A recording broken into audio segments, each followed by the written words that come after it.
नमस्कार विद्यार्थी मित्रांनो, प्रथम वर्ष अभ्यासपत्रिका पहिली मराठी कथात्मक साहित्य या पहिल्या अभ्यासपत्रिकेमध्ये आपण कथा वाङ्मयाचा अभ्यास करत आहोत.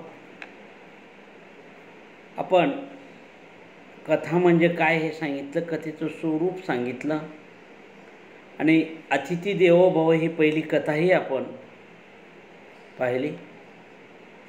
आता आपणाला आज दुसरी कथा पाहायचं आहे.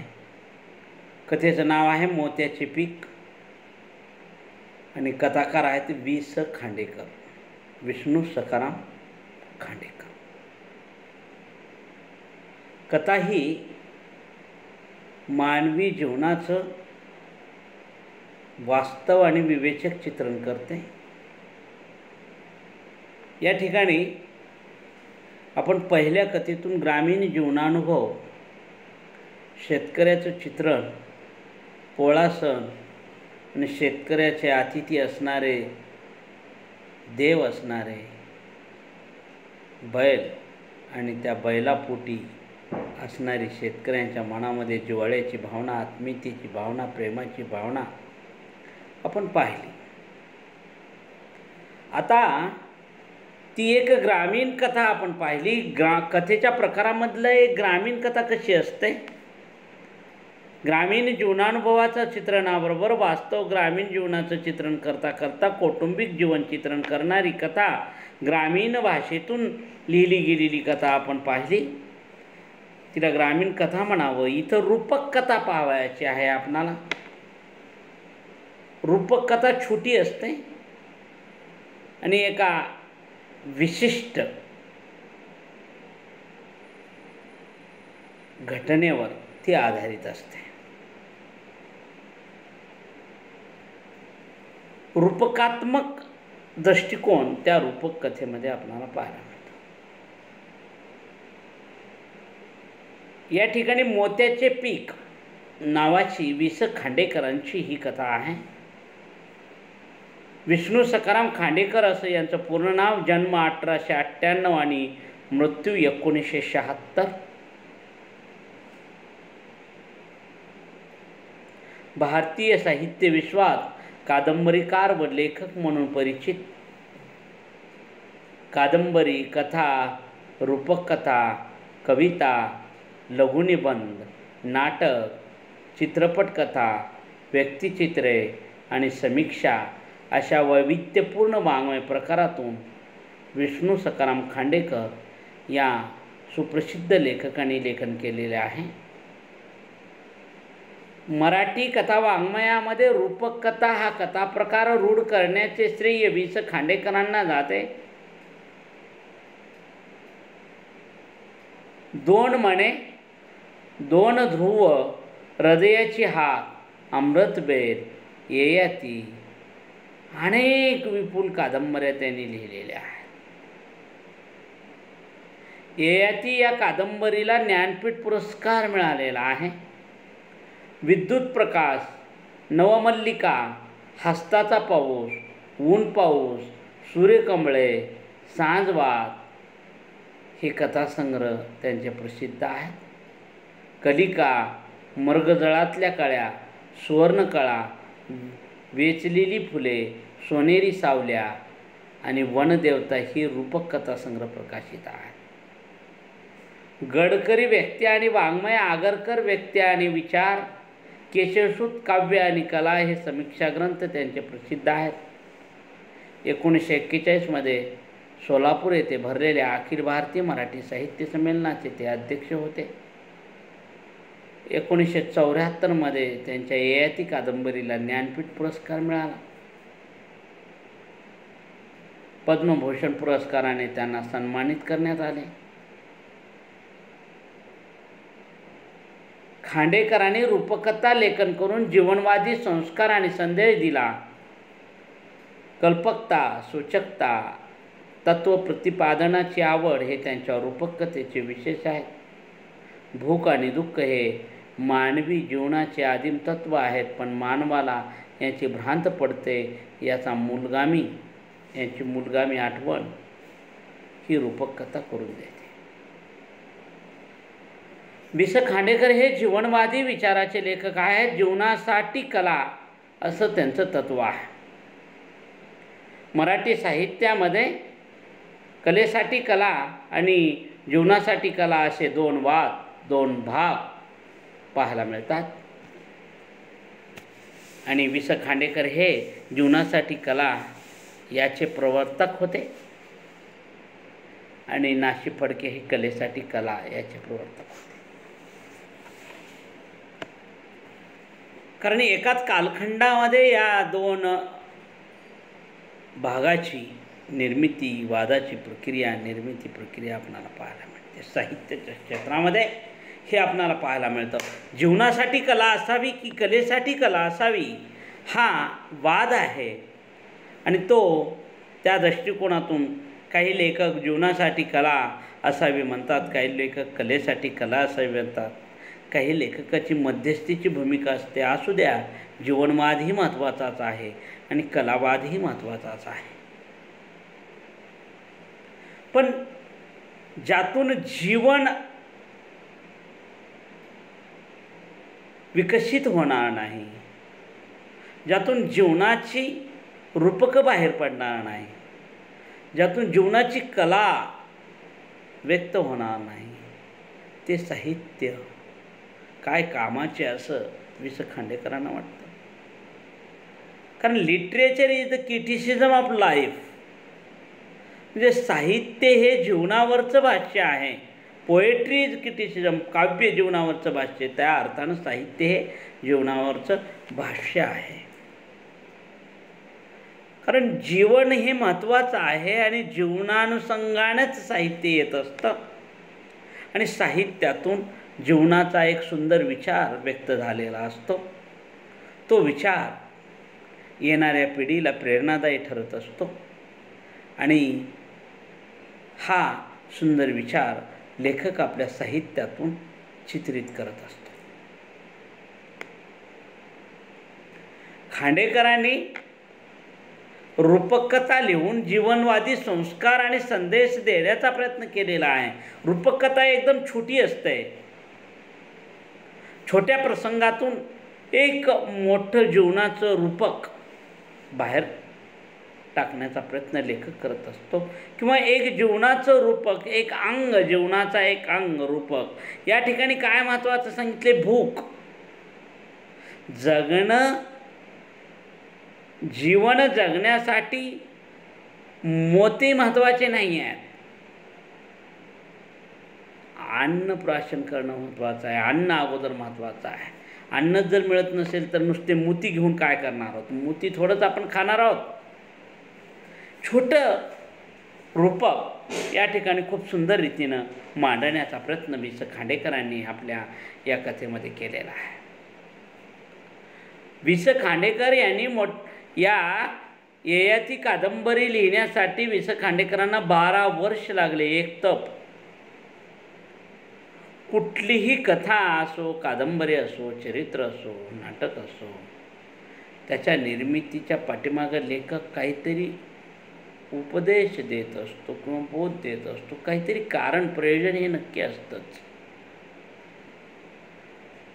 ते त्याला कसं सुचतं हाही प्रश्न असतो.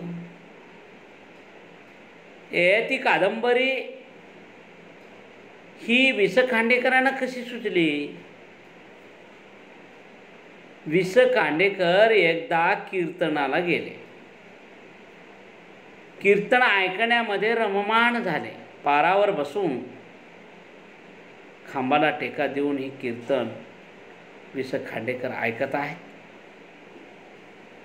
ऐकताना कीर्तनामध्ये कीर्तनकारांनी हा दृष्टांत दिला ययातीचा. ययातीचा दृष्टांत दिल्यानंतर कीर्तन संपलं, लोक निघून गेली. वि स खांडेकर तिथंच त्या खांबाला टिकून बसून राहिले. त्यांच्या डोक्यामध्ये ययातीची कल्पना घुमू लागली. रातभर तिथं बसून ते विचार करू लागले. चालू झाले विचाराचे चक्र त्यांच्या हृदयामध्ये, मनामध्ये. आणि उठून पाहतो तर काय सकाळ झाली, उजाडली. वि स खांडेकर सारखं त्या ययातीचा विचार करत आहे.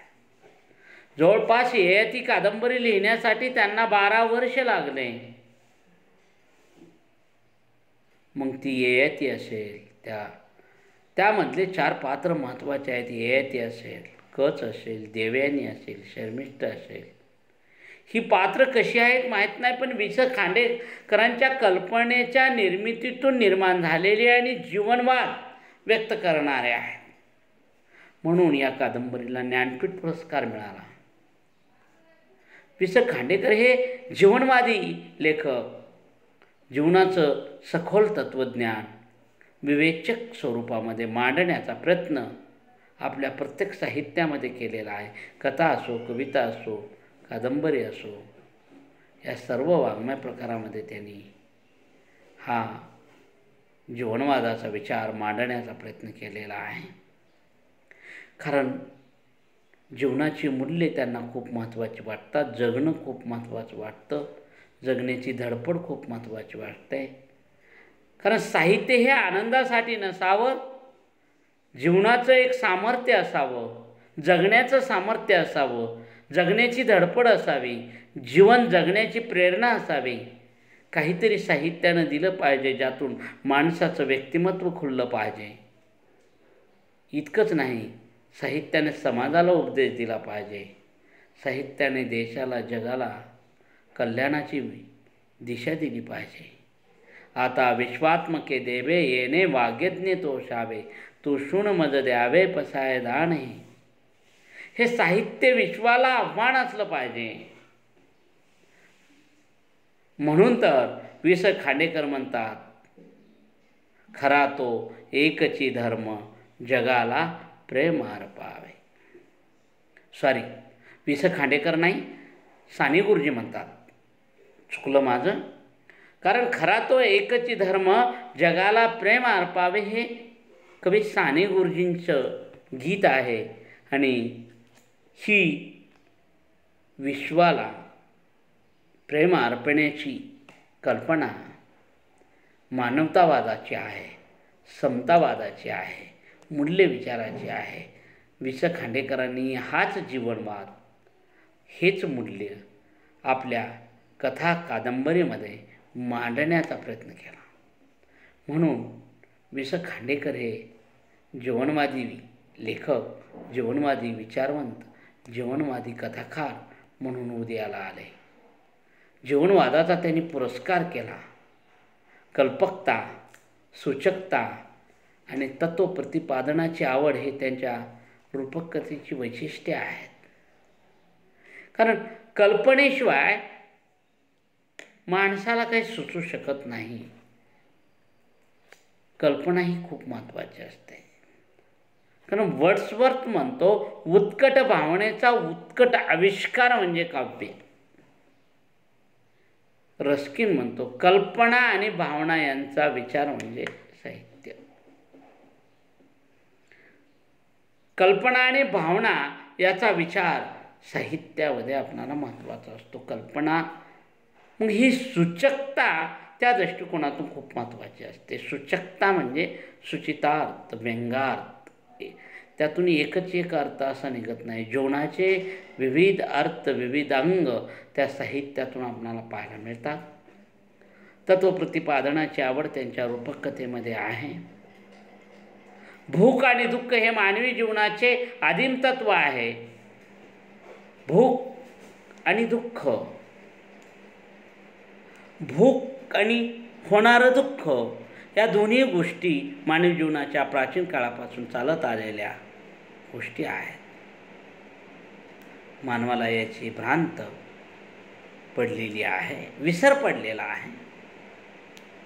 आणि भूक ही खूप महत्त्वाची आहे. आणि माणसाचं दुःख पुन्हा पुन्हा आठवत राहिलं तर माणूस दुःख होणार नाही यासाठी प्रयत्न करेल. याची मूलगावी आठवण करून देण्याचा प्रयत्न या ठिकाणी या भूक या गोष्टीवरून आठवलं. भूक ही माणसाच्या पोटामध्ये जर अन्न गेलं, ही भूक, पोटाची भूक जर भिजली तरच ठीक आहे. चुलीतली आग जोपर्यंत पेट घेणार नाही तोपर्यंत पोटातली आग थंड होणार नाही. पण जेव्हा चुलीतली आग विझते तेव्हा पोटातली आग पेट घेत असते. हा एक भुकेचा नियम त्या दृष्टिकोनातून आपणाला पाहायला मिळतो. म्हणून चुलीतली आग पेट घेतल्यानंतर पोटातली आग बुझत असते, शमत असते, थोडंसं दुःख कमी होत असते. पण अन्नच मिळत नसेल तर अन्नासाठी माणूस मग धडपडतो, अन्न मिळवण्यासाठी काहीही करायला तयार होतो, कारण त्याला पोटाची आग विझवायची असते. कारण पोटातली आग पेट घेणं सोपं काम नाही आहे. पण माणूस आज विसरून चाललेला आहे. म्हणून माणसावर येणारी दुःख आणि त्या दुःखापासून माणूस दूर राहावा आणि सुख कायमचं त्याच्या जीवनामध्ये यावं, यासाठी भूक आणि दुःख याचा विसर माणसाला पडता कामा नये.